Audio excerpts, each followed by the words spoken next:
మామ big boss 9 Telugu సీజన్లో అయితే గనక ఈ వారంలో కెప్టెన్సీ కంటెంటర్ స్టార్ట్ అయిపోయింది ఆల్రెడీ. పాపం అనవసరంగా ఇమాన్యుల్ని దాని తర్వాత తనుజ మళ్ళీ ఇద్దరు కలిసి ఆడుతున్నారు. తనుజ మళ్ళీ ఖచ్చితంగా ఏదో రోజు దెబ్బ కొడితే మనోడు మళ్ళీ కోలుకోవడానికి చాలా టైం పట్టిద్ది. అర్థం చేసుకొని ఇద్దరు ఆడితే బాగుంటుందని నా ఎక్స్పెక్టేషన్ మామ. ఎస్పెషల్లీ ఈ వారంలో ఎవరు ఎవిక్టెడ్ అయిపోవడానికి ఛాన్సెస్ ఉన్నాయి. ఒక ముగ్గురు సెలెక్ట్ చేశాము. ఆ ముగ్గురులో ఖచ్చితంగా ఒక పర్సన్ ఉన్నారని చెప్తున్నాను. ముందుగా చెప్పాలంటే మామ, తనుజ గారు ఆడుతున్నారు మామ ఆట. అసలు ఆవిడ వేసే ఎత్తుల మీద పై ఎత్తులు మామూలుగా లేదనమాట.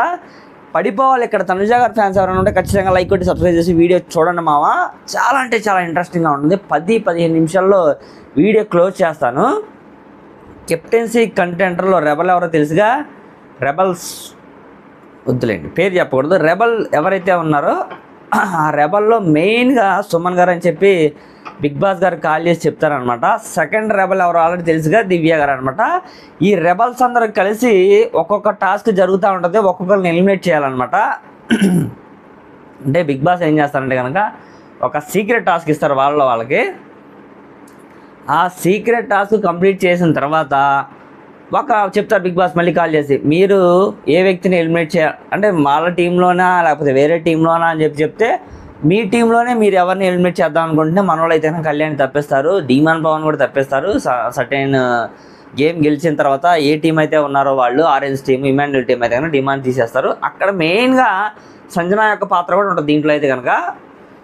సో మనం ఇక్కడ మెయిన్ కంటెంట్ ఏంటంటే కనుక సంజన గారు వెళ్ళిపోతారా, లేకపోతే సాయి శ్రీనివాస్ వెళ్ళిపోతాడా, రాము రాథోడ్ వెళ్ళిపోతాడా? మీ కామెంట్ ఎవరు వెళ్ళిపోతారు ఏంటని చెప్పి ఖచ్చితంగా తెలియజేయండి మామ. దాని మీద ఇంకో వీడియో కూడా ఎక్స్ప్లెయిన్ చేస్తాను డీటెయిల్గా. నేనైతే రాము రాథోడ్ అని చెప్పి ఎక్స్పెక్ట్ చేస్తున్నాను. ఎందుకంటే కనుక తనుజ మీద సాయి శ్రీనివాస్ వేసిన క్వశ్చన్స్ మామూలుగా అనమాట. ఒక రీతిలో అనిపించింది నాకైతే కనుక అల్టిమేట్గా శ్రీజ దమ్ముని చూసినంత పని అయిపోయింది మామ. ఎందుకంటే కనుక తను వేసే క్వశ్చన్కి తనుజ కూడా కొన్ని చోట్ల ఏం మాట్లాడో తెలీదు, మైండ్ బ్లాక్లో వెళ్ళిపోద్ది అనమాట. అందుకని చెప్పి ఒకళ్ళొకళ్ళు ఆట ఎలా ఉంది అంటే వీళ్ళు వెళ్ళిపోవడానికి, నిజంగా రామురాతుడు వెళ్ళిపోవడానికి ఛాన్సెస్ ఏంటి, నిజంగా సాయి శ్రీనివాస్ వెళ్ళిపోవడానికి ఛాన్సెస్ ఏంటి? సో ఈ వారం వీళ్ళు ముగ్గురులో ఎవరౌట్ అవుతున్నారు అని చెప్పి క్వశ్చన్ ఈ వీడియో అయితే కనుక. సో పెద్ద కష్టమే వచ్చింది మనోడికైతే, రామురాతుడికి. ఆట తీరులో మార్పు రావడం వల్ల ఇదంతా జరిగిందని నేను ఎక్స్పెక్ట్ చేస్తున్నాను.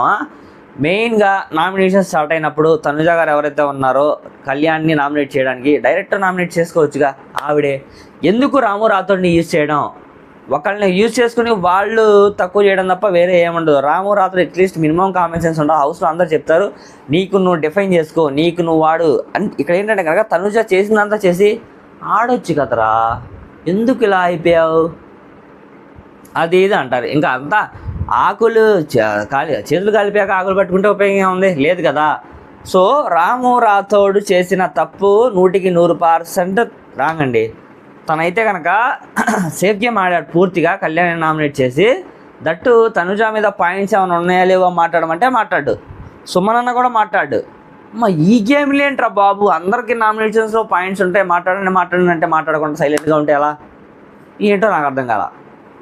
ఇక్కడ రాము రాథోడ్ యొక్క క్యారెక్టర్ నాకు ఇలా అనిపించిందండి. సేఫ్ గేమ్ ఆడాడు. దట్టు ఏంటంటే సండే వెళ్ళిపోయేటప్పుడు కూడా మనోడు తనుజ గారి కాళ్ళ మీద పడ్డా నాకు ఏమాత్రం నచ్చలా. తనను తాను తగ్గించుకున్నట్టు అనిపించింది. ఏదన్నా ఒక సెలబ్రిటీ అనుకుంటే కాళ్ళ మీద పడిన అందరం కానివ్వండి, నీతోటి ఉన్న వాళ్ళ మీద కనబడితే నువ్వు తగ్గించుకున్న వాళ్ళు అవుతావు అని చెప్పి నా యొక్క మెసేజ్. నేను చెప్పింది నిజంగా మీకు కరెక్ట్ అనిపిస్తే మాకు ఖచ్చితంగా కామెంట్ రూపంలో తెలియజేయండి. రాము రాథోడ్ అయితే కనుక ఈ వీక్ ఆట కూడా అంత వరస్ట్గా ఉంది, మనోడి యొక్క హౌస్లో వేస్ట్ అని చెప్పి నాకైతే అనిపిస్తుంది. సో మీ కామెంట్ అయితే చెప్పండి. దట్టు సెకండ్ పొజిషన్లో సాయి శ్రీనివాస్ గారు ఉన్నారు. సాయి శ్రీనివాస్ అయితే కనుక హౌస్ డే 1 నుంచి వచ్చినప్పటి నుంచి తన ఆట పర్ఫెక్ట్గా ఎక్స్ప్లెయిన్ చేస్తూ, ఆట పర్ఫెక్ట్గా అబ్జర్వ్ చేస్తూ, దాని తర్వాత నామినేషన్స్లో మంచి పాయింట్స్ పెడతానని చెప్పి నాకైతే కనుక అనిపిస్తుంది. తనుజ మీదే మంచి పాయింట్స్ పెట్టాడంటే హౌస్లో ఉంటే ఇంకెన్ని అబ్జర్వ్ చేస్తాడు, ఇంకెంత మీద మంచి పాయింట్స్ పెడతాడు. నామినేషన్స్లో కెప్టెన్సీ కంటెంటర్లో మనోడు అర్హుడయ్యి తన స్టారు తిరగాల్సిన అవసరం వచ్చిందా అన్నట్టుగా ఉంది. కెప్టెన్సీ కంటెంటర్లో మనోడు ఉండబోతున్నాడని చెప్పి టాక్ ఉంది. తను కెప్టెన్సీ కంటెంటర్లో టాప్ పొజిషన్లో ఉండి కెప్టెన్ అయిపోవచ్చు. అని చెప్పి నేను ఎక్స్పెక్ట్ చేస్తాను. ఎందుకంటే కనుక నిఖిల్ని కూడా తప్పిస్తారు, ఆల్రెడీ బయటకు వచ్చింది. నిఖిల్ని కూడా తప్పిస్తే మెయిన్ వాళ్ళని ఇక్కడ మిగిలింది వీళ్ళే. నేను అనుకోవడం కెప్టెన్సీ కంటెండర్ చివరి దాకా తీసుకెళ్ళి సాయి శ్రీనివాస్ని సేవ్ చేస్తానని చెప్పి అనిపిస్తుంది నాకు. అప్పుడు చూద్దాం నామినేషన్స్లో ఉన్న వాళ్ళని కెప్టెన్సీ కంటెండర్ చేయొచ్చా చేయకూడదా అనేది దాన్ని బట్టి మనం నెక్స్ట్ వీడియోలో చెప్దాం మామ. దీని తర్వాత సంజన గారు అయితే కనుక తెలిసిందే కదా ఆల్రెడీ మీకు. ఆవిడ పాపం ఆవిడని అయితే కనుక ఈ వీక్ డే 1 నుంచి ఆవిడని ఎవరి దగ్గర కూడా రానివ్వట్లేదు మామ. అంటే ఆవిడ టీంలో ఉంటే ఎక్కడ డ్యామేజ్ అయిపోద్దో ఆ టీంలకి, తర్వాత వాళ్ళ టీంలో ఉంటే తను ఇమాన్యుల్కి తప్ప ఎవరికి సపోర్ట్ చేయదని చెప్పి ఎవరు తీసుకోలేదు. అల్టిమేట్గా ఆలోచించి అది కాకుండా ఆవిడ సంచాలక్ చేశారు. సంచాలక్గా ఆవిడ మంచిగానే ఆడుతుంది, సపోర్ట్ కూడా చేస్తుంది. ఇమాన్యుల్కే నేను సపోర్ట్ చేస్తానంటు కదా చాలా చోట్ల చెప్పింది. దీంతో పాటుగా మెయిన్ మనం చెప్పుకోవాల్సింది ఏంటంటే కనుక దీంట్లో వీళ్ళ ముగ్గురులో ఎవరు ఎవిక్టెడ్ అయిపోతున్నారని చెప్పి మీరు ఖచ్చితంగా కామెంట్ రూపంలో తెలియచేయండి. ఎందుకంటే కనుక ఈ వీక్ చాలా క్రూషియల్. దీంట్లో ఏంటంటే స్కేరే టాస్క్లు కూడా జరగబోతున్నాయి ఈ వీక్. అయితే నాకు తెలిసి ఈ రోజు స్టార్ట్ అయిపోద్దని చెప్పి నేను ఎక్స్పెక్ట్ చేస్తాను ఈ కెప్టెన్సీ కంటెంటర్లో భాగంగా. సో నేనైతే రాము రాథోడ్ ఫైనల్గా ఎవిక్టెడ్ అయిపోతానని చెప్పి ఎక్స్పెక్ట్ చేస్తాను మామ. ఈ వీడియో ఖచ్చితంగా నచ్చితే కనుక లైక్ చేసి కామెంట్ రూపంలో తెలియచేయండి. సబ్స్క్రైబ్ మాత్రం చేయండి మామ. ఖచ్చితంగా మనం 1000 సబ్స్క్రైబర్కి వెళ్ళిపోవాలి మామ దూసుకుంటా. 1K సబ్స్క్రైబర్స్ అవ్వాలి, మన మెయిన్ మోటివ్ అదే.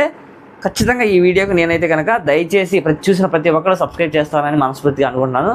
నెక్స్ట్ వీడియోలో కలుద్దాం. నెక్స్ట్ వీడియోలో ఈ వీక్ ఏదైతే మన ఓటింగ్ అనాలిసిస్ ఉందో దాని మీద కూడా ఇంకో వీడియో చేస్తాను, అది కూడా మీకు నచ్చిద్ది. ఓకేనా? Thank you so much, bye.